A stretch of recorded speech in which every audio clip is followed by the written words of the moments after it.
मित्रांनो, शालिनी भक्तिसागरमध्ये तुमचे मनपूर्वक स्वागत आहे. तर मित्रांनो, आज आपण या व्हिडिओच्या माध्यमाने ऐकणार आहोत महाशिवरात्रीची विशेष कथा. तर अगोदर तुम्ही महाशिवरात्रीची कथा ऐकली, बऱ्याच काही तुमच्या कमेंट्स आल्या, धन्यवाद, थँक्स. तर आज आपण शिवलीला अमृताचा अध्याय 3 ऐकणार आहोत. आपण सोमवारी 2 अध्याय ऐकला, आज 3 अध्याय आहे.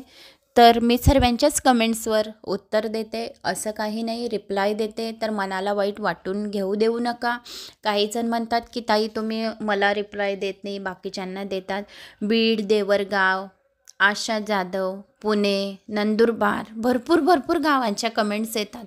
पण तरी पण मी सर्वांच्या कमेंट्सवर रिप्लाय नक्की देते. ज्यांची नावं घेतली नाही असं वाटू देऊ नका की माझ्या गावाचं नाव घेतलं नाही या माझं नाव घेतलं नाही. तर धन्यवाद, थँक्स. अशाच माझा आत्मविश्वास वाढवण्यासाठी. तर आता आपण शिवलीला अमृताचा अध्याय 3 कल्मषपात राक्षसाची कथा आहे. महाशिवरात्री विशेष कथा आहेत. जो कोणी महाशिवरात्रीपर्यंत शिवलीला अमृताच्या अध्यायांचं निश्चय या कथा श्रवण करतो, या पारायण करतो, तर त्याला 108 पारायण केल्याचे पुण्यफळाची प्राप्ती होईल. तर आता आपण या कथेला सुरुवात करूया. मग एका दिवशी तुम्हाला की 4 प्रहराची पूजा कशी करायची तो पण व्हिडिओ अगोदर महाशिवरात्रीच्या अगोदर मी तुम्हाला व्यवस्थित समजावून देईल. म्हणजे आपल्याला 4 प्रहराची पूजा केव्हा करायची, ज्याच्याने सर्व आपली पातके नष्ट होतील, पापे नष्ट होतील, शिवाचा आपल्यावर आशीर्वाद प्राप्त होईल. तर आपण ते सुद्धा ऐकूया. अगोदर आपण शिवलीला अमृताच्या अध्यायांच्या कथेंचे पारायण करून घेऊया. पारायण करणे सर्वात महत्त्वाचे. आपल्याला पारायण केले म्हणजे आपल्याला दररोज 1000 गाई ब्राह्मणाला आपण दान केले एवढे पुण्य आपल्याला दररोज होईल. म्हणून पारायण नक्की करा, श्रवण कथा नक्की करा. श्री गणेशाय नमो नमः. शालिनी भक्तिसागर कथा माझं 2nd चॅनल आहे. शिव महापुराणाच्या कथा चालू आहेत. ज्यांना शिव महापुराण ऐकायचं असेल तर 10 मिनिटाच्या शिवाच्या कथा, महाशिवरात्री विशेष कथा चालू आहे. शालिनी भक्तिसागर कथा चॅनल सर्च करा आणि सबस्क्राईब करा. या चॅनलला आणि त्या चॅनलला पण सबस्क्राईब करा. श्री गणेशाय नमो नमः. अध्याय 2 महाशिवरात्री विशेष कथा. हे शिवा, नीळकंठा, महेशा, जय गंगाधारी, पार्वती परमेश्वरा, भाललोचना, निरंजना, तुला माझा साष्टांग नमस्कार असो. आता शौनिक व इतर ऋषींना सुताने नैमिषारण्यात घडलेली अशी जी कथा सांगितली ती आपण मनोभावे ऐका. ईशावूक कुळातील मित्रसह नावाचा एक पराक्रमी राजा पृथ्वीवर राज्य करत होता. तो युद्धशास्त्रात जसा निपुण होता तसा द्वेषशास्त्रात पारंगत होता. त्याचप्रमाणे अतिशय शूर होता. त्याच्या अचाट पराक्रमामुळे त्याने सर्व पृथ्वी जिंकली होती. त्याला आता एकही शत्रू राहिला नव्हता. एक दिवस शिकार करण्यासाठी म्हणून आपल्याबरोबर आपल्या लवाजमा घेऊन त्या राजाने दाट अरण्यात प्रवेश केला. हाकाराने नेहमीप्रमाणे सर्वत्र हाके घालायला सुरुवात केली. वाघ, कोल्हे, लांडगे, सिंह, हरणे, माकडे, सांबर, वनगाई, जसे ससे अशी जनावरे घाबरून सैरावैरा पळू लागली. राजाने आपल्या अचूक नेमाने बरोबर टिपून असंख्य पशूंना एकामागे एक यमसदनाला पाठवले. अनेक उडणाऱ्या पाखरांना मारले. राजाने जे हे पशु मारले त्यात एक राक्षस सुद्धा मारला गेला. अतिशय शक्तिशाली असलेल्या त्या राक्षसाला राजाने सोडलेला बाण वर्मी लागला आणि तो तत्काळ मरण पावला. राक्षसाचा तो भाऊ दुरूनच त्याच्याकडे बघत होता की राजाने आपल्या भावाला मारले. माझ्या भावाला निष्कारण मारणाऱ्याने राजाचा मी सूड घेईल, अशा त्या राक्षसाच्या भावाने अशी प्रतिज्ञा केली. मनजोगती भरपूर शिकार राजाने केली. मित्रसह आपल्या नगराला परत आला. त्या मेलेल्या राक्षसाच्या भावाने रूप बदलून विद्येच्या साह्याने मानवाचे रूप घेतले आणि एका आचार्याचे त्याने सोंग घेऊन राजाकडे आला. राजाला अतिशय नम्रपणे नमस्कार करून म्हणाला, महाराज, मी पाककलेत खूप हुशार आहे, निष्णात आहे. मला आपण आपल्याकडे स्वयंपाकी म्हणून, आचारी म्हणून कामाला ठेवा. आपण माझे कौशल्य एकदा पाहावे अशी माझी विनंती आहे आपल्या चरणाशी. राजाने त्याच्यावर विश्वास ठेवून त्याला पाकशाळेत नेमून घेतले. हा आचारी खरोखर स्वयंपाक अतिशय चांगला करीत असे. सर्वजण त्याच्या पाककलेवर खुश झाले. एकदा काय झाले, वशिष्ठ ऋषी राजाकडे आले. राजाने नेहमीच्या पद्धतीने त्याचा उत्तम आदर सत्कार केला. मग एक दिवस पितृतिथी पाहून राजाने गुरु वसिष्ठांना आपल्या येथे भोजनासाठी खास आमंत्रण दिले. आचार्याचे काम करणाऱ्या राक्षसाला ही आयती आता चालून आली. संधी चांगली सापडली. त्याने एका माणसाला ठार मारले. त्याचे रक्त मांस भाज्यात मिसळून उत्तम प्रकारचे स्वयंपाक तयार केला आणि वसिष्ठ मुनींना जेवायला बसवले. आता त्या भाज्या वाढल्या. वसिष्ठ मुनी त्रिकालज्ञानी असे होते. भाज्यांकडे बघताच भाजीचा हा काय खरा प्रकार आहे त्याच्या लक्षात आला. त्यात नरमास घातले आहे त्यांनी बरोबर ओळखले. त्याबरोबर ते फार संतापले. रागामध्ये त्यांनी मित्रासह राजाला शाप दिला. ते म्हणाले, हे राजा, मी राक्षस आहे. मित्रासह राजाला शाप दिला. ते म्हणाले, हे राजा, मी राक्षस आहे का? तुला असे वाटते का? मला येथे आदराने बोलवून घेऊन जेवणामध्ये नरमास खायला मला वाढले. तुझा धीर तरी कसा झाला? अरे पाप्या, चांडाळा, जा, आता तूच राक्षस हो.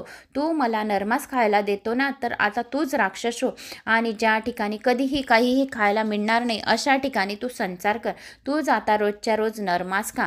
असे त्यांनी श्राप दिला. मित्रासह राजा नम्रपणे मुनींना म्हणाला, गुरु महाराज, मी आज जाणून बुजून आपल्याला नरमास कसे वाढीन?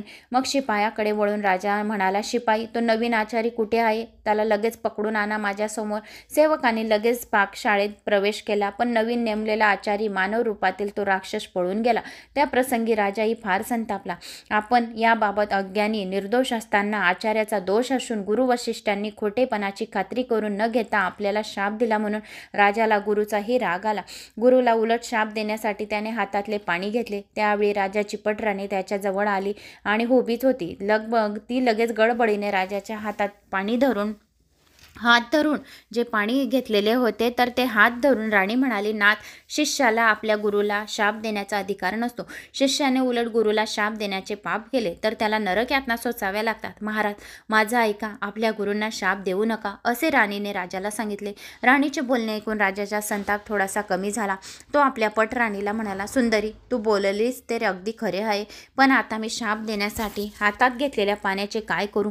हे जर मी जमिनीवर टाकले तर माझ्या शापामुळे अतिशय तप्त झालेले पाणी पृथ्वी पार जळून टाकेल. आणि मग विचार करून राजाने आपल्या पायावरच ते पाणी टाकले. त्यामुळे पाय त्याचे काळे झाले. गुरुच्या शापेमुळे राजा राक्षस बनला. त्याच्या काळ्या पायावरून त्याचे नाव कल्मषपात असे ठेवले. आतापर्यंत गुरु वसिष्ठांनी विश्वासघाताने झालेला खरा प्रकार कळला होता. त्याचाही राग आता कमी झाला होता. ते म्हणाले, राजा, माझे एकदा उच्चारलेले शब्द खोटे होणार नाही, पण 12 वर्षांनी तू राक्षस योनीतून मुक्त होऊन पुन्हा स्वतःच्या घरी येशील, अशा ऋषींनी त्यांना आशीर्वाद दिला. ऋषी राजाच्या घरातून निघून गेले. राजा मित्रासह मुनीच्या शापाप्रमाणे कल्मषपात राक्षस बनून रानात निघून गेला. त्याला आता अतिशय भूक लागली होती. रानातील दिसतील ते पशुपक्षी मारून खाण्याचा त्याने नुसता सपाटा घेतला. तो राक्षस कल्मषपात अतिशय अवाढ्य शरीराचा झाला होता. त्याच्या कपाळावर शेंदूर फासला होता. मोठमोठे पांढरे सोडे तोंडाबाहेर आले होते. अतिशय भयानक आणि क्रूर चेहरा असलेला तो राक्षस मिळेल ते प्राणी आपल्याला तोंडात तो टाकत होता. जाता जाता रस्त्यात त्याला 12-13 वर्षाचा कोवळा ब्राह्मण आपल्या 9-10 वर्षीच्या नवपरिणीत पत्नीबरोबर खेळण्यात, गप्पा मारण्यात दंग झालेला समोर दिसला. एकदम राक्षसाने झडप घालून आपल्या अवाढ्य पंजात त्या ब्राह्मण कुमाराला पकडले. त्याची नवपरिणीत पतिव्रता पत्नी हात जोडून कल्मषपात राक्षसाला म्हणाली, अरे, तू मित्रसह राजा आहेत, मी तुला ओळखले आहे. तुला राजा, तू खूप खूप पुण्यवान आहेस. गोब्राह्मणांचे पालन करणारा धर्मशील असा राजा आहे. कृपा कर, माझ्या पतीला मारू नकोस. मी तुझ्या पुढे पदर पसरते. माझ्या पतीला सोडून दे. ब्रह्महत्यकेचे पातक आपल्या शिरावर घेऊ नकोस. नरकाचे साधन करून ठेवू नकोस. तुझ्या पुढील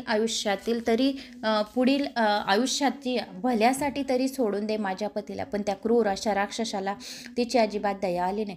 त्याने त्या ब्राह्मणाला त्याच्या पत्नी देखतच ठार मारून खाऊन टाकले आणि त्याची हाडे त्या पतिव्रता पत्नीसमोर टाकून दिली. आपल्या नवविविध पतीचा डोळ्या देखत झालेला मृत्यू पाहून त्या चिमण्या पतिव्रतेने अपार शोक केला. ती अतिशय संतापून राक्षस बनलेल्या राजाला म्हणाली, राजा, तू खूप खूप दुष्ट असा आहेस. माझे सौभाग्य तू माझ्या डोळ्यासमोरच लुटले आहे. तर आता तू ऐक, तू शापमुक्त होऊन जेव्हा घरी जाशील, पण तुला घरी सुख लाभणार नाही. घरी गेल्यावर तुझ्या पटराणीबरोबर तू किंवा कोणत्याही स्त्रीबरोबर तू संभोग करशील. रथसुखात जेव्हा दंग होशील त्यावेळेसच तुझा प्राण जाईल, असा माझा तुला शाप आहे. असा या शाप कल्मषपात राक्षसाला देऊन ती ब्राह्मण स्त्री पतीच्या हाडांना मांडीवर घेऊन सती गेली. हळूहळू वर्ष निघून गेली. 12 वर्षांनी वसिष्ठ मुनींनी सांगितलेल्याप्रमाणे त्यांनी दिलेल्या शापापासून राजा मुक्त झाला. राजा मित्रासह आपल्या नगराला घरी गेला. राजाला परत नगरात आलेल्या पाहताच पटराणी, मदयंती व इतर स्त्रिया मोठ्या आनंदाने त्याला सामोऱ्या गेल्या, पण राजा मात्र अतिशय दुःखी दिसत होता. मदयंती राणीने अत्यंत प्रेमाने त्याच्या दुःखाचे कारण विचारले.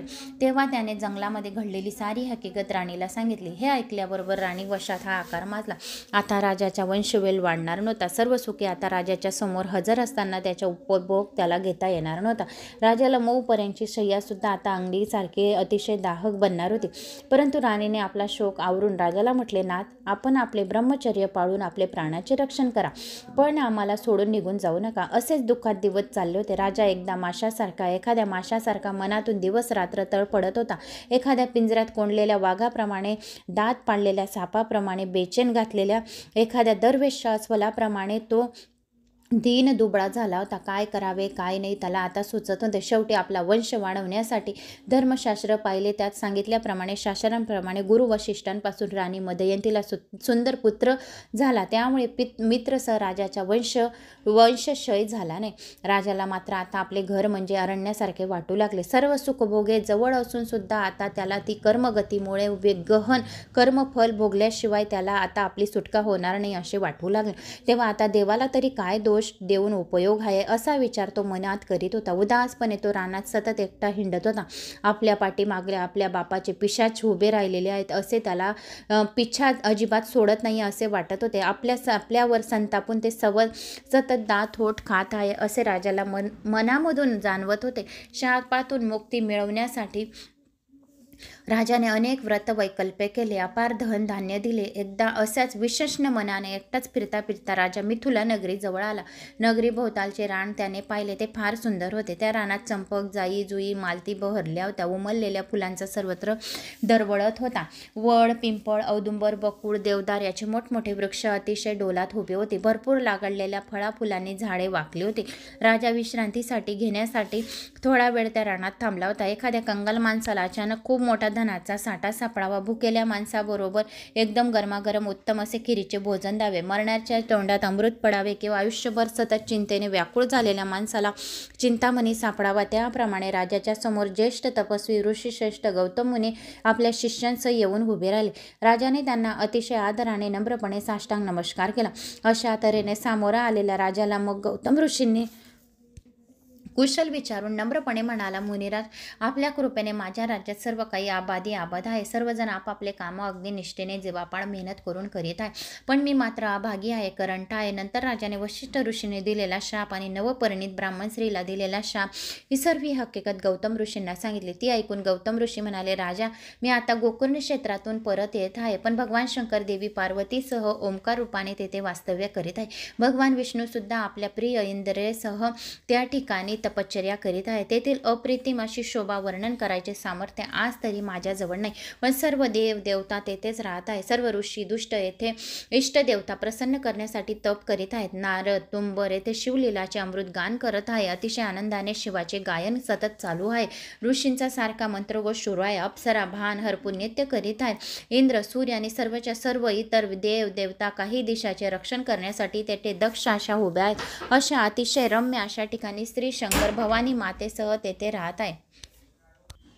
अष्टसिद्धी महासिद्धी तसेच अहोरात्र थांबत आहे. राजा, मी सुद्धा पुष्कळ काळ तेथे राहत असतो, तरी इतर क्षेत्रात लाखो वर्ष अतिशय उग्र अशी तपश्चर्या करून जे पुण्य प्राप्त होऊ शकत नाही ते पुण्य गोकर्ण क्षेत्रामध्ये महाबळेश्वर येथे प्राप्त होते. केवळ एक दिवस तप केल्याने मिळते. अमावस्या, संक्रांत, सोमवार, महाशिवरात्री किंवा पर्वकाळी तेथे सर्व तीर्थात स्नान केल्याचे महान असे पुण्य आहे मिळते. लंकेचा महान राजा रावण, त्याचा महान पराक्रमी असा भाऊ कुंभकर्ण आणि अतिशय सात्विक गुणाचा दुसरा भाऊ विभीषण यांनाही पूर्वी तेथे अनुष्ठान केले होते. हे लिंग रावणाने कैलास पर्वतावरून येथे आणले असून स्वतः गणपतीने त्यांची स्थापना व ठिणगी ठिकाणी केलेली आहे. त्यांची कथा अशी आहे की रावणाची आई अतिशय धर्मपरायण स्त्री होती. शिवलिंगाची पूजा केल्याशिवाय आपल्या तोंडात पाणीही घालत नसे. 5 धान्याचे पीठ करून ती आपल्याच घरीच एक शिवलिंग बनवीत असे आणि रावणाचे कल्याण व्हावे म्हणून रोज त्यांची प्रार्थना करीत असे.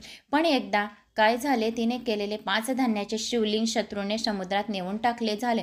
पण क्षणापासून रावणाच्या आईने अन्न पाणी घ्यायचे बंद करून टाकले. त्याबरोबर रावण आपल्या आईला म्हणाला, आई, तू या असल्या साध्या लिंगासाठी उपास कशाला करतेस? थांब, मी स्वतः कैलास पर्वतावर जातो, भगवान शंकराचे आत्मलिंग घेऊन येतो. आणि मग रावणाने उग्र तप करून घेतले. सारखा शिवलीलाचे गुणवान आपली 10 तोंडे हुगळून तो करू लागला. आपले शिर स्वतः आपल्याच हातांनी तोडून त्यातील शिरांचे तंतू वाद्याला तोडून तो वाजवीत रावण निष्ठेने एकसारखा शिवाचे गुणगान करीत होता. त्याची ती असीम अशी भक्ती पाहून शंकर प्रसन्न झाला आणि रावणाला म्हणाला, रावणा, मी तुझ्यावर प्रसन्न आहे. काय हवे ते तू माझ्याकडून आता मागून घे.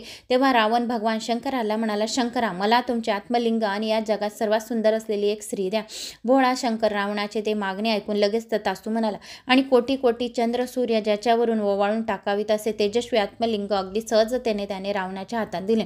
वेद ज्याची स्तुती करतात, योगांना ज्यांची ठाई अतिशय आराम मिळतो, ज्याने ही सर्व चराचर सृष्टी निर्माण केली होती, लिंग आता रावणाच्या हाती आले. लिंग आपल्या हातात धरून रावण पुन्हा पुढे म्हणाला, शंकरा, आता मला सुंदर स्त्री द्या. त्याबरोबर शंकर म्हणाले, अरे देवी, पार्वतीसारखी सुंदर स्त्री या जगात दुसरे कुठेही नाही. तिच्यासारखी एकमेव द्वितीय अशी तीच आहे. तिची प्रतिमा अगदी हुबेहूब तिच्यासारखी बहुदेवालाही करता येणार नाही, ब्रह्मदेवाला सुद्धा करता येणार नाही. तेव्हा तू अर्पणाला तुझ्याबरोबर घेऊन जा. रावणाने शंकराची केलेली आज्ञाप्रमाणे मांडली. त्याप्रमाणे पार्वतीला आपल्या कुशाल खांद्यावर घेऊन रावण परत निघाला. तेजस्वी आत्मलिंग रावणाने आपल्या उजव्या हातात घेतले. इकडे रावण लंकेकडे निघाला. तिकडे कैलासावर गणेश, कार्तिक, स्वामी, नंदी सर्वजण शोक सागरात बुडाले. आपल्या प्रिय अशा धर्मपत्नीला देऊन टाकणाऱ्या भोळ्या साम सदाशिवाला काय म्हणावे हेच त्यांना काही कळत नव्हते. रावणाबरोबर जाताना भवानी विष्णूचे सारखे स्मरण करीत होते. हे विष्णू, हे लक्ष्मीपती, आता तूच मला या संकटामधून सोड. ती अतिशय करुण अशी प्रार्थना ऐकून वैकुंठातून विष्णूचे आसन एकदम हलले आणि लगोलग एका ब्राह्मणाचे रूप घेऊन रावणासमोर येऊन विष्णू प्रकट झाले. रावणाच्या खांद्यावर असलेल्या भवानीकडे पाहत हसून विष्णू रावणाला म्हणाला, ए रावणा, ही असली जगातील सर्वात कुरूप स्त्री तुला कुठे मिळाली आणि तू तिला आपल्या खांद्यावर एवढ्या घाईघाईने कुठे निघाला आहेस? रावण विष्णूच्या ब्राह्मण रूपाकडे उपेक्षेने पाहत म्हणाला, ही कुरूप स्त्री आहे? अरे, ही खुद भगवान शंकराची भवानी आहे, जगत सुंदरी आहे. भगवान शंकरांनी हीच त्रैलोक्य सुंदरी मला त्यांच्या स्वतःच्या इच्छेने मला देऊन टाकलेली आहे. वेडा रे वेडा, तू किती वेडा आहेस? अरे, जरा त्या स्त्रीला खांद्यावरून खाली उतरव, तिच्याकडे नीट जरा निरखून पहा आणि मग खरे रूप पहा तिचे. हे ऐकून रावणाने आपल्या खांद्यावरून अर्पणाला खाली उतरवून देवीने आपले खरे रूप बदलले. अत्यंत कुरूप भुवया, आठव्या वृद्ध गाल, त्या तोंडात दात नाहीत अशी ती म्हातारी पाहून रावण तर चकित झाला.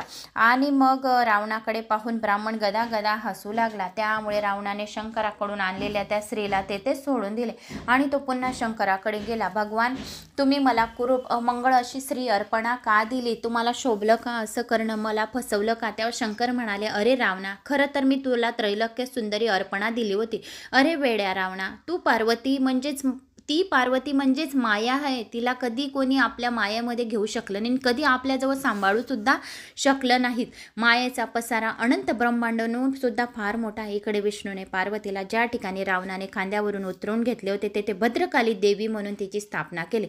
म्हणून माता म्हणून तिला नम्रपणे वंदन केले. शंकरांनी रावणाची कशीबशी समजूत घातली. नंतर आपल्या अंगाच्या मळापासून त्याने एक सुंदर पुतळी निर्माण केली आणि रावणाला सांगितले, हे रावणा, माझ्या कृपा प्रसाद असलेली सुंदरी मंदोदरी या नावाने मयासुराच्या पोटी जन्म घेईल. तिच्यासारखी आणि उपवर होताच मयासूर मोठ्या आनंदाने तुला मंदोदरी अर्पण करेल. तिचा विवाह तसेच विवाह तुझ्याशी होईल. विधियुक्त कन्यादान करेल आणि याशिवाय एक शक्ती तुला आंदन म्हणून देईल. कोणत्याही अतिबलाढ्य शत्रूवर ती शक्ती जर तू फेकलीस तर जागच्या जागी ते ठार होतील. आता तू घरी जा असे शंकराने रावणाला सांगितले. शंकरांनी सांगितल्याप्रमाणे समाधान पाहून रावण आत्मलिंग घेऊन पुन्हा आपल्या घरच्या वाटेला निघून गेला. इकडे सर्व देवांनी आत्मलिंग गेल्याने येणाऱ्या संकटाचा विचार करून गजाननाची मनोभावे प्रार्थना सुरू केली, आराधना सुरू केली. हे सर्वजण गजाननाला विनवित होते. दिव्य आत्मलिंग रावणाच्या हातून बुद्धिचातुर्याने काढून घेऊन आत्मलिंग देताना भगवान शंकरांनी रावणाला सांगितले, हे लिंग तुला जेथे स्थापन करायचे आहे तेथे ठेव. खाली ठेव, मध्ये कुठे खाली ठेवू नकोस. जर ते खाली ठेवले तर तेच कायमचे राहील, हे तू पक्क लक्षात ठेव. रावण आपल्या दोन्ही हातात ते शिवलिंग धरून वाट चालला होता, पण मध्ये आता त्याला थांबावेच लागणार होते. त्याला खूप जोराची लघवी लागल्याने लघवीला जायची होती, पण जवळपास तर कोणीही दिसत नव्हते. इकडे तिकडे पाहता पाहता त्याला गाई चारणारा एक गुराखी मुलगा दिसला. खरं तर तो गुराख्याचा वेश घेतलेला प्रत्यक्ष गजानन श्री गणेश होता. त्याच्याजवळ जात रावण त्या गुराख्याला म्हणाला, जरा वेळ हे लिंग हातात धरून ठेव, खाली ठेवायचे नाही. मात्र मी नाही हातात धरत, मला वेळ नाही. माझ्या गायी इकडे तिकडे पडतील, मला कुठे कुठे शोधत बसावे लागेल. गुराख्याचा वेश घेतलेला श्री गजानन रावणाला म्हणाला, अरे थोडा वेळ तर हातात धर, किती वेळ लागेल तुम्हाला? गुराख्याने सहजतेने असे विचारले. अरे मी लघवी करून लगेच येतो, रावण म्हणाला. हे पा, मी जास्त वेळ थांबणार नाही. मी तुम्हाला फक्त 3 वेळा हाका मारेन. तेवढ्या वेळात जर तुम्ही आला नाहीत तर मी हे लिंग येथेच खाली ठेवून चालला जाईल. रावणाला आता थोडा वेळ सुद्धा अजिबात धीर निघाला नव्हता. न बोलता केवळ त्याने मानेनेच होकार दिला आणि थोडासा केवळ आड बाजूला जाऊन बसला. गजानन म्हणजे भगवान शंकराचा लाडका मुलगा होता. गणपती म्हणजे प्रत्यक्ष बुद्धीचा देवता. हातात विनायास परत आलेले दिव्यलिंग तो रावणाला परत थोडीच देणार होता. ते रावणाकडून परत मिळवण्यासाठी तर हे खटापट केला होता आणि गुराख्याचा वेश घेतला होता. गजाननाला लांबून बसलेला रावण चांगला स्पष्ट दिसत होता. एक घटका पूर्ण झाली. गणेशाने हाका मारल्या. रावणा, त्या पहा बरं माझ्या गाई रानोमाळ गेल्या रे. आपले हे लिंग तुझे तू परत घे हातात. रावणाने हात वर करून त्याला आणखी थोडे थांब असे म्हटले. पण आता दुसरी घटका भरली तेव्हा पुन्हा गजाननाने पुन्हा आरोळी मारली आणि रावणाला लवकर घेऊन ये लिंग असे सांगितले. पण आज काय झाले होते कुणास ठाऊक रावणाला. त्याला लवकर काय, पण इतका वेळ तरी उठता येईना. 3 घटका भरल्या. गजाननाने पुन्हा रावणाला तिसरी शेवटची हाक मारली. रावण तोपर्यंत परत लिंग घेण्यास न आल्यामुळे हातातले आत्मलिंग भगवान शिवाचे त्याने जमिनीवर ठेवून दिले. ते पाहताच हातपाय धुवून शुद्ध न होताच रावण तेथेच धावत आला. ते लिंग जमिनीवर उचलण्याचा प्रयत्न करू लागला, पण ते सहजतेने उचलता आले नाही. म्हणून मग आपली सारी शक्ती त्याची खर्ची घातली. पण लिंग आता पृथ्वीचा एक भाग झाली होती. रेसभर सुद्धा जागचे जागे हल्ले नाही, वर आले नाही की बाजूला सरले नाही. रावण या नांदात असताना गुराखाच्या वेशात तेथे आला. गजानन गुप्त झाला आणि त्याच्या चरत असलेल्या गायी जमिनीत शिरून लपत होत्या. रावणाने आपल्या गायी धरण्याचा प्रयत्न केला तेव्हा लपता लपता एका शेवटच्या गायीचा एक कान रावणाच्या हातात सापडला. रावणाने त्या गायीचा कान हात धरून ओढण्याचा सर्व शक्तीनिशी प्रयत्न केला, पण त्याला काहीही जमले नाही. नाईलाज झाल्यामुळे रावणाचे तेथे श्री शंकराची केलेली पूजा केली. तेव्हापासून त्या क्षेत्राला गोकुर्णी महाबळेश्वर असे नाव पडले. रावणाची आई ही रोज तेथे आत्मलिंगाची पूजा करीत असे, पण शंकराचे मुख्य आत्मलिंग याची सर्वांना जाणीव होती. त्यामुळे देवी, ऋषी, यक्ष, गंधर्व सर्वजण सुद्धा गोकुर्णी क्षेत्रामध्ये पूजा करण्यासाठी येत असत. रावणाने सुद्धा त्यानंतर आपल्या बंधूसह गोकुर्णी महाबळेश्वरला अनुष्ठान केले. त्यामुळे प्राप्त झालेल्या शक्तीमुळे देवांना जिंकून आपल्या घरी कामाला लावले होते. पुढे भगवान शंकराने रावणास सांगितल्याप्रमाणे मयातुराने आपली कन्या मंदोदरी रावणाला दिली. त्याचबरोबर रावणाला अमोघ शक्तीही दिली. विवाहामधून रावणाचा वंश वाढला. त्याला 1,00,000 पुत्रही त्याने 1,25,000 नातू झाले. इंद्रजितासारखा अतिशय पराक्रमी पुत्र मंदोदरीने दिला होता. अनुष्ठानामुळे त्याला अपार संपत्ती, अपार सत्ता प्राप्त झाली होती. राजा अशा या गोकुर्णी महाबळेश्वर क्षेत्राचे वर्णन सुरस्थेने ब्रह्मदेवालाही करणे शक्य झाले नाही. तेथे मी आणखी काय करणार. पण आता मिथुरेश्वर येथे एक यज्ञ होणार आहे, म्हणून आम्ही तिकडे जाण्यासाठी घाई करणे. गोकुर्णी क्षेत्रातून येत असताना एक अतिशय अद्भुत गोष्ट झाली. काय पाहिले ते कृपया मला सविस्तर सांगा. मित्रासह राजाने मोठ्या उत्सुकतेने विचारले. राजा, ती कथा मी तुला सांगतो, ती ऐक. आम्ही सर्वजण एक वृक्षाच्या मोठ्या दाट सावलीत बसलो होतो. तेथे आमच्याजवळ एक शूद्र स्त्री पडलेली आम्हाला दिसली. सर्व अंगाला तिला महारोग झाला होता. सर्व अंगभर रोगाचे चटके उमटले होते. जखमातून अगदी तिचे किडे वळवळत होते. तिच्या अंगाची सर्वत्र भयंकर दुर्गंधी सुटली होती. हातपायांची बोट फार जळून गेली होती. तोंडातील दात पडून गेले होते. कान वैरे झाले होते. जन्मापासून ती आंधळी होती. अंगावर अजिबात मांस नव्हते. अंगावरील वस्त्राची तिला शुद्धी नव्हती. धुळीत अस्तित्व तिने लोळत होती. तिच्याकडे बघून आम्हाला फार वाईट वाटले. पूर्वजन्माची पातके तिला आता या जन्मात घडत होती. तिचे मरण काळ आता जवळ आला होता. ती सहज वर पाहिले तर भगवान शंकराचे विमान आकाशातून खाली उतरून आले. विमानात खूपसे शिवगण बसलेले होते. त्यांच्या तेजाने भोवतालचं सारं वातावरण प्रकाशित झालेलं होतं. त्यांच्यासमोर अष्टनायिका नृत्य करीत होती. गाण्याचा मधुर स्वर कानात पडत होता. विमान खाली आल्यावर मी विमानातून आलेल्या शिवगणांना विचारले, तुम्ही कोणाला घेण्यासाठी, कोणाचा उद्धार करण्यासाठी हे शिवविमान आलेले आहे, शिवदूत आलेले आहेत? तुम्ही कोणाचा उद्धार करण्यासाठी तुम्ही आलेले आहेत शिवगण? त्यावेळेस त्या शिवगणांनी, शिवदूत म्हणाले, त्या चांडाळिनीचा, स्त्रीचा उद्धार करण्यासाठी आम्ही आलेलो आहोत. त्या धुळीत लोळत असलेल्या त्या स्त्रीला कैलासावर घेण्यासाठी आम्ही आलेलो आहोत. साक्षात भगवान शिवाने आम्हाला हे शिव विमान पाठवले आणि त्या चांडाळिनीचा उद्धार करून घ्या आणि शिवलोकात तिला घेऊन या असा आम्हाला आदेश दिलाय. त्यांचे हे उत्तर ऐकून आम्हाला फार आश्चर्य वाटले. मी पुन्हा त्यांना विचारले, या स्त्रीने मागच्या जन्मात खूप तप केले होते का? कोणते पुण्य केले होते का? तेव्हा विमानातून उतरून समोर उभे असलेले शिवगण म्हणाले, मग हिचा पूर्व इतिहास त्या चांडाळिनीचा ऐका. कैकई नावाचा एक ब्राह्मण होता. त्याला सुमित्रा नावाची एक अतिशय सुंदर मुलगी होती. तिला आपल्या सौंदर्याचा फार गर्व झाला होता. तिच्या अंगी भलताच ताठा होता. ती आता कुणाला विचारत नसे. आणि सुमित्रा बालविधवा होती. तारुण्य अवस्थेत आल्यावर तिला आपले ब्रह्मचर्य पाळले जमले नाही आणि तिने तारुण्याच्या नशेत धुंद होऊन पुरुषाबरोबर रतिक्रीडा, अनेक क्रीडा केल्या. त्याबद्दल तिला कसलीच खंत वाटली नाही. काही दिवस असेच निघून गेले. सुमित्रेला दिवस गेले. नकळत तिच्या बापाने तिच्या आपल्या घराबाहेर अशा कारणास्तवाने तिला घराबाहेर हाकलून दिले. वडिलांच्या घराबाहेर पडल्यानंतर फिरता फिरता तिला एक शूद्र तरुण भेटला. तो तिच्या मोहात पडला. तो होता ब्राह्मण. तो ब्राह्मण विधवेशी लग्न केले. पुढे सुमित्रेला त्याच्यापासून अनेक मुले झाली. मद्य सुद्धा ती पिऊ लागली, दारू पिऊ लागली, तसेच मांस खाऊ लागली.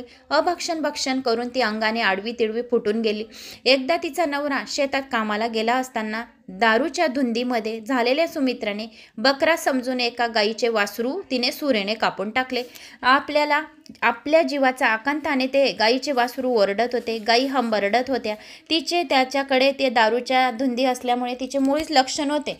त्या मृत वासराला सुमित्रेने आपल्या स्वयंपाकघरात आणले आणि तिच्या स्वयंपाकघरात तिने त्याला गाईच्या वासरूला शिजवले. तिच्यावरील दारूचा आता अंमल थोडा कमी झाला होता. आपण गाईचे वासरू मारले हे बघताच तिला फार वाईट वाटले. शिव शिव, गाईचे वासरू मारले तर तिच्या तोंडातून न कळत शिवशिव असे निघाले 2 वेळा. किती ही वाईट गोष्ट घडली, हे शिवशिव माझ्या हातून किती वाईट गोष्ट घडली असे तिच्या तोंडातून फक्त 2 वेळा शिवशिव असा शब्द उद्गारला गेला. तरीही तिने वासराचे मांस खाल्ले. शिवशिव बोलून तरी पण वासराचे मांस खाल्ले आणि राहिलेले बाकीचे मांस तिने बाहेर टाकून दिले आणि अशी बोंबाबोंब केली की वाघाने गाईचे वासरू मारून टाकले अशी खोटी बोंबाबोंब करून दिली. शेवटी तिचे आयुष्य संपताच सुमित्रा मृत्यू पावली. यमदूतांनी तिला नरकात टाकले, ढकलून दिले. तेथे तिचा खूप छळ केला. तिला खूप तापलेल्या जमिनीवर झोपवले. तापून लाल लाल झालेल्या लोखंडी खांबाला मिठी मारायला लावल्या. नंतर यमराजाने चित्रगुप्ताला विचारले, हिच्या पदरी काही पुण्य आहे का? यमराजाने चित्रगुप्ताला एक एक गोष्टची जे लिहून घेतात चित्रगुप्त, तर त्या चित्रगुप्ताला विचारले की हिने काही पुण्य केले होते का? चित्रगुप्ताने सांगितले की हो, फक्त शिव आणि शिव शिव शिव असे म्हणून हिने गाईच्या वासरूला मारल्याबद्दल दुःख व्यक्त केले. एवढेच पुण्य हिच्या पदरी आहे शिवशिव या नामाचे. नंतर यमराजाने तिला मृत्यू लोकातून मानव जन्मामध्ये टाकले आणि मानव जातीमध्ये लोटून दिले. जन्मता ती आंधळी झाली होती. कायम आपल्या विष्ठेत लोळत होती. आई बापही तिच्या अगदी लहानपणी वारले होते. हातात काठी घेऊन गावोगावी आपल्या पोटाच्या उपजीविकेसाठी हिंडू लागली. एकदा महाशिवरात्रीला लोकांची दिंडी गोकर्णी महाबळेश्वरला निघाली असताना चांडाळिनीचे अशा अवस्थेत त्या यात्रेत सामील झाली. सर्वांच्या बरोबर चालत ती गोकर्णी महाबळेश्वरला आली. भद्रकालीच्या देवळाजवळ रस्त्यात पडून राहिली. पोटात भूक माहत नव्हती. तेथे रस्त्यामध्ये पडल्याच कुणीतरी अन्न तिला खायला देत होते. आपल्या तोंडाने टाफा फोडून लोक मोठमोठ्याने जोरजोराने हर हर महादेव, हर हर श्याम सदाशिव, ओम नमः शिवाय अशा महादेवाच्या मंदिरात प्रदक्षिणा घालणाऱ्या एका भक्ताने तिची ती अवस्था पाहून सहज एक बेलाचे पान तिच्या हातावर टाकले.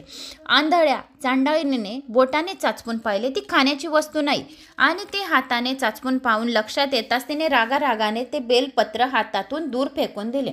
बेलपत्री वाऱ्याने भिरभिरत शिवलिंगावर जाऊन पडले आणि तिला अन्न न मिळाल्यामुळे उपवास घडला शिवरात्रीचा. आणि बिल्वपत्र शिवलिंगावर पडले तर त्याचे मोठे पूजन झाले महाशिवरात्रीचे. पोटात काही अन्न नसल्यामुळे अजिबात झोप नाही आली, म्हणून महाशिवरात्रीचे आपोआप जागरण पण घडून गेले. लोक हर साम सदाशिवाय नमाल, नमः शिवाय, नमा शिव शिव, नमक पार्वती पते, हर हर महादेव असा जयघोष करून तिनेही जयघोष केला. त्याबरोबर तिला महाशिवरात्रीचे जागरण झाले. चांडाळीने हे ऐकून तेच शब्द ती रात्रभर तोंडात बडबडत होती. असे ही चांडाळीने सर्व काही असे महाशिवरात्रीच्या दिवशी केले असे सांगून शिवदूतांनी चांडाळीला हात धरून उठून बसवले. शिवगणांचा तिला स्पर्श झाला. त्याबरोबर तिला दिव्य रूप प्राप्त झाले. आपले पूर्वजन्माची पातके आता पुन्हा पुन्हा तिला आठवू लागली. त्याबरोबर ती सारखे पश्चाताप करू लागली.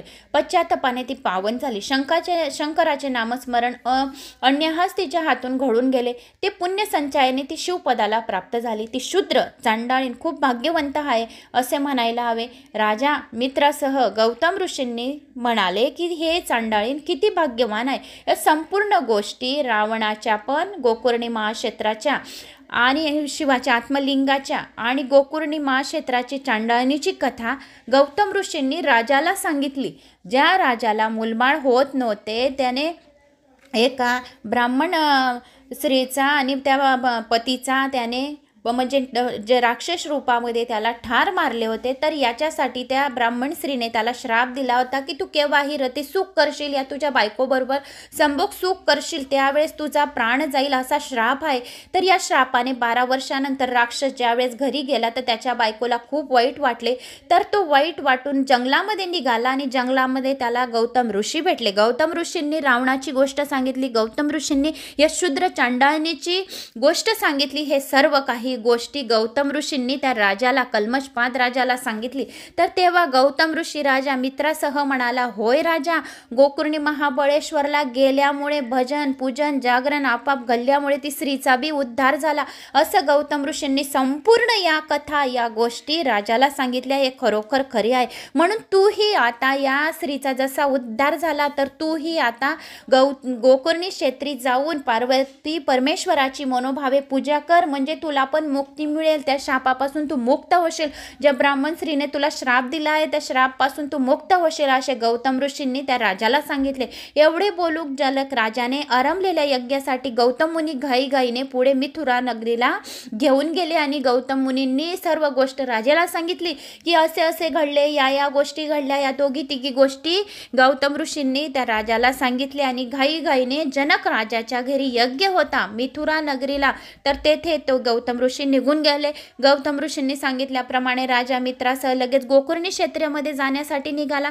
परत शिवरात्री आली, महाशिवरात्री आली. त्यावेळेस ज्यावेळेस राजा गेला त्यावेळेस महाशिवरात्री आली. महाशिवरात्रीचा उपवास जागरण त्या राजाने केले. शिवलिंगाची मनोभावे पूजा केली. त्यामुळे शंकर राजा मित्रासह याच्यावर प्रसन्न झाला आणि शंकराने राजाकडे कृपादृष्टीने पाहून त्याच्या हातून घडलेले ब्रह्महत्यकेचे पातके नष्ट केली. जो कोणी ही कथा ऐकेल त्याचे सुद्धा ब्रह्महत्यकेचे पातके नष्ट होतील. त्यामुळे राजा निर्दोष झाला आणि मग त्याला कैलास पर्वतावर राजाला घेण्यासाठी आकाशातून दिव्य विमान आले. विमानात अतिशय तेजस्वी शिवगण बसलेले होते. सर्वत्र सुगंध दरवळत होता. मंगल अशी वाद्य वाजत होती. स्वर्गीय पुष्पांचा आकाशातून विमानावर सर्व राजांवर वर्षाव होत होता. शिवगण राजाजवळ आले आणि त्यांनी राजाला स्पर्श केल्याबरोबर मित्रासह राजाला दिव्य देह प्राप्त झाला. मग त्या राजाला शिवगणान विमानात बसवून घेऊन गेले. मिरवत कैलासावर शिवपदाशी आणले. अशी ही शंकराची कथा होती. जो कोणी ही शंकराची कथा ऐकेल त्याला साक्षात शंकराचे दर्शन होईल आणि सर्व पापांपासून मुक्ती मिळेल आणि शंकर स्वरूपामध्ये तो विलीन होऊन जाईल आणि त्याच्या मनातल्या सर्व इच्छा कामना पूर्ण होतील आणि शिवलोकाची प्राप्ती होईल, रुद्रलोकाची प्राप्ती होईल, अशी ही मित्रसह राजाची कथा होती. तर ती महाशिवरात्रीची गोकुळणी महाबळेश्वर क्षेत्राची कथा मी तुम्हाला सांगितली. गोकुळणी महाक्षेत्राची ही पुण्यमयी कथा, महात्मे फार फार मोठे आहे. जो कोणी नुसतं हे गोकुळणी महाबळेश्वर क्षेत्राचे नुसते महात्मे ऐकते तरी सुद्धा त्याची ब्रह्महत्यके सारखी आणि न कळत काही पापे झाली असतील ती सुद्धा दूर होऊन भोळा साम सदाशिव शंकर न कळत त्यांच्यावर प्रसन्न होईल आणि अखंड सौभाग्याची प्राप्ती होईल, अशी ही भगवान शंकराची महाशिवरात्रीची कथा होती. शिवलीला अमृताची कथा 3रा अध्याय होता. तर मी तुम्हाला या 2 कथा सांगितल्या. तर मला अशी आशा आहे की तुम्हाला या माझ्या कथा आवडल्या असतील. आवडल्यास एक लाईक करा, चॅनलला सबस्क्राईब करा. कुठून कोणत्या गावात तुम्ही माझी ही कथा ऐकत आहात आपल्या गावाची कमेंट्स नक्की करा. आणि माझा आत्मविश्वास वाढवण्यासाठी ओम नमः शिवाय, हर साम सदाशिवाय नमा, नमक पार्वती पते, हर हर महादेव शंभू काहीतरी करा. जय श्री महाकाल करा. आपल्या गावाची कमेंट्स करा. जय श्री राम, जय श्री हरी. ज्या इष्टदेवताची तुम्ही भक्त आहात त्या भक्तांची कमेंट्स माझा आत्मविश्वास वाढवण्यासाठी नक्की करा. शेअर करायला विसरू नका. WhatsApp, comments, Instagram, Facebook Shalini Bhaktisagar कथा या चॅनलवर शिव महापुराणाचा लाभ घ्यावा अशी माझी विनंती आहे. तर लाईक, शेअर, सबस्क्राईब नक्की करावे. जय श्री महाकाल.